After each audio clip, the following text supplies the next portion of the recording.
planning your campaign? Do you wish to know more about political topography, geography, grassroots field efforts, political environment, political philosophy and ideologies, and more?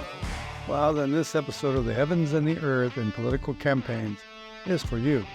I mentioned in the introduction episode that this series was designed for the experienced political person. I say this because this specific episode is quite complex and a difficult subject for me to present. But politics consists of measurable aspects and abstract aspects. We're going to take this episode and break the heavens and the earth into two basic sections. I know, surprise. One, the heavens, and two, the earth. Each section and its subsections will become part of your overall dossier for the campaign. Since the beginning of my personal work on campaigns, nearly everything I did regarding campaigns was almost always reactionary. You see, in politics, for example, if the opposition did this, we must respond. The campaign had this problem, we had to repair it or adjust it. Enter stage right, The Art of War by Sun Tzu. I suppose after decades of this problem, the benefit for me was that I began to establish an arsenal of responses to possible situations based on my experience. And the Art of War writings and format has given me an outline to structure, organize, and strategize over being only simply reactionary. So this topic is somewhat like the Matrix in that it is unseen, unmeasurable, and sometimes unexpected. There are the influencers and the influences that change or control the narrative or an objective. The heavens represent the areas outside the measurable structure of a campaign. They hover over areas like fundraising, field programs, mail programs, social networking, media, and signage. So let's break this category into 6 basic areas. 1. Opposition research on all opposing candidates. 2. Leadership makeup, political philosophy. 3. Area service groups like Kiwanis, Chambers, Toastmasters, LULAC, etc. 4. Local and national ideologies. In other words, does a district lean left, right, or in the middle in their political philosophy? 5. Media, newspapers, and news groups. 6. Calendars, events, holidays, weather, etc. While there are more categories, my goal here is to summarize so you can conduct your own analysis, reviews, and plans. These points represent my foundational study. Modifying and adapting in any area will be your key to success. We will start with number 1, opposition research. Today, we live in times of higher levels of technology like AI or artificial intelligence. Technology and services are far more effective today than a decade ago. While in the past, private investigators were used extensively, not so much today's times. Apologies to any PIs out there. Of course, it also depends on the type and scope of the campaign. The www, or the World Wide Web, has knocked down so many doors in this category since 1995 and beyond. OSINT, or Open Source Intelligence, is your primary source now. Just to clarify, OSINT is the collection and analysis of information gathered from publicly available sources in order to gain insights and make informed decisions. Now, even in the 1940s, a U.S. intelligence officer is quoted as claiming that 95% of his intelligence came from OSINT. Now imagine what we can do with today's technology. In politics, this represents a new approach to opposition research.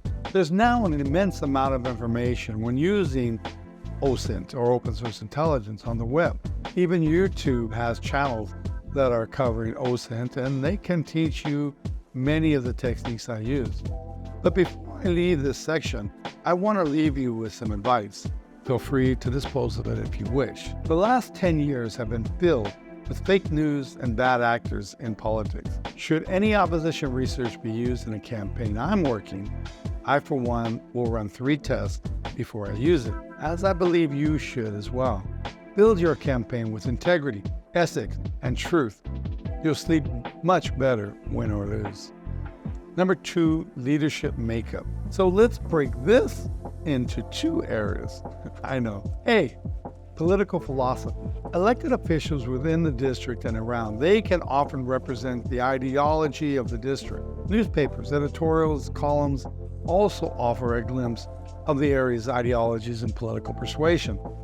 Political 460s.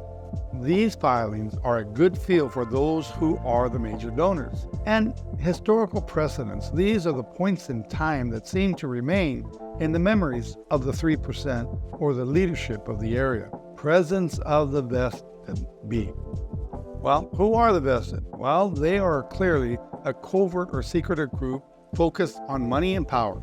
They work to hide their influences in a variety of ways. As I mentioned before, these groups will gain or lose financially depending on the victor. So how do you find them?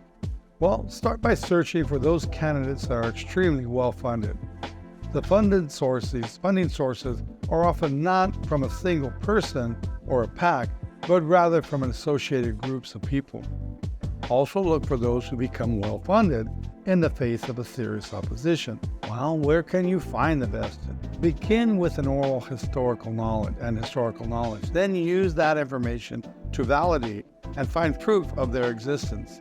How do you battle these groups? Well, the first line of approach is to know if and where they exist. Do not take my advice from me because I'm the guy who sharpens his sword, cleans his battle axe, and prepares his armor for battle. Just kidding. Each area and each situation is different. My advice is simply to be aware, cautious, careful, strategic, and ready. Number 3, service groups.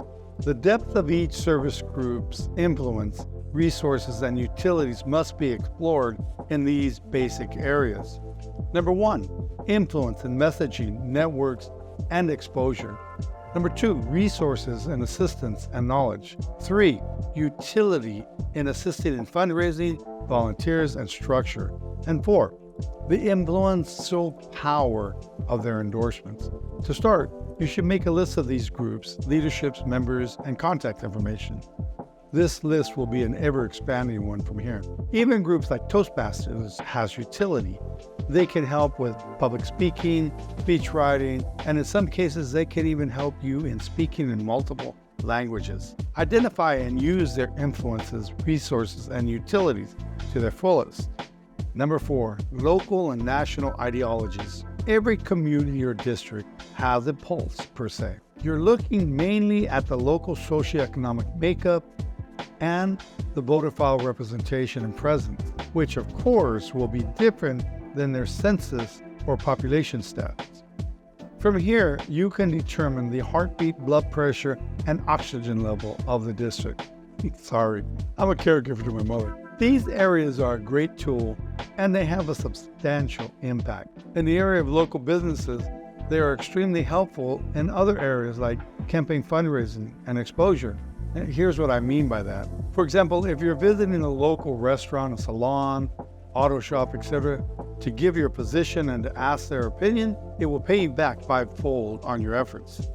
Some of the benefits of this is learning of the local ideologies, funding locations for signs and fundraisers, and even opportunity to have forums with employees of said businesses. Basically, at the very minimum, there's exposure. The media, newspapers, and our news groups. This area offers you 3 basic benefits to the campaign. A, public announcements. B, general knowledge and information. And C, your rapid response source. Assigning this task to somebody would be best, a publicity manager. Because media groups could also be detrimental to the campaign, if you are not prepared and plan to deal with them, well, that could cause problems. Often you can hear or see things in the media that will assist you in your matrix or base information gathering dossier.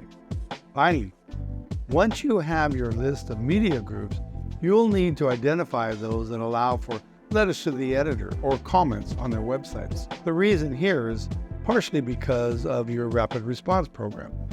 The premise of the RRP is to spread information as fast and quickly and efficiently as possible. This area is part of that. This is the last one for the heavens. Number 6, calendars, holidays, and weather. Calendars are a big part of your organizational structural plan. Not to mention the value in building your campaign timeline. Often missed or not planned for are these areas: weekends, holidays, rain, snow, extreme heat or extreme cold, daylight savings, supporters and volunteer key dates, season, sunrise and sunset times. When I'm running a campaign, as an example, I count the number of days and the number of weekends until the election. This consistently focuses me on the time I have left to get things done and how much effort I need to get it done. Be prepared for all. Before we begin, it's important to note that this section deals almost exclusively with field campaigns in our mail program. Here, I'm going to break this subject matter into two basic categories: topography A and B, political communications and foes. Political maps are not as scarce today as they were a decade ago, or decades ago. Back in the day, it consisted of doing a comprehensive survey on the district. And if my memory serves me correct, there have always been precinct maps, but not necessarily complete district maps or shape files. So in California, at the very least, most registrar voters can sell you a map of the district and their precinct numbers. If you're using mapping software, some can even provide you with a shapefile for your GIS system if you have one. Let's begin here. When my maps are available, I look for major roadways. For example, I usually use it to determine the stage 1 of a walking program if the campaign is doing one, or stage 1 of a sign program, or stage 1 of the fundraising program. Always keeping in mind that you need to organize businesses and residential separately. D, lastly, I use it to identify addresses of the opponents and supporters. This is used mainly internally and confidentially in what we refer to as war room. Now 2, voter density. Areas like apartment complex or mobile home parks, business zones, each can offer a unique opportunity to the campaign, as well as a problem. Geographic obstacles like freeways, rivers, railways, gated communities, walls, mountains, hills, or valleys are all important to mark. Once I have a handle on these areas, I can easily overlay the weather like winter, spring, summer, and fall. And additionally, I can overlay calendar patterns, which are equally important, like holidays and weekends, all of which are needed to implement an efficient field or other aspects of your campaign. Politics never seems to run out of scandals, breaking news, gossip, slander, gaffes, and foes. For this reason, if not for others, you should always keep your fingers on the pulse of the district and to stage right the candidate's matrix. Regarding the foes or spies, you should always respond in a measured and appropriate manner. Otherwise, it'll add to the problems if there are any. Foes and spies can be personally offensive because they seem to come out of nowhere. So focus on reacting measurably. Regarding breaking news, keep your fingers on that pulse and respond as a leader, carefully, respectfully, firmly, and confidently. If this episode was abstract and confusing to you, I can only state that it takes time to absorb some of these errors, and it's normal. Hopefully it helped you. So please hit the subscribe, like, and notifications. Also, feel free to buy me a cup of coffee. The link's below. It would be greatly appreciated, and if it goes well, I hope to develop a subscribers area and access to private, detailed information. So thanks for joining me. See you in the next episode of Message, Slogan, and Color. A su servicio, at your service, Just Cervantes.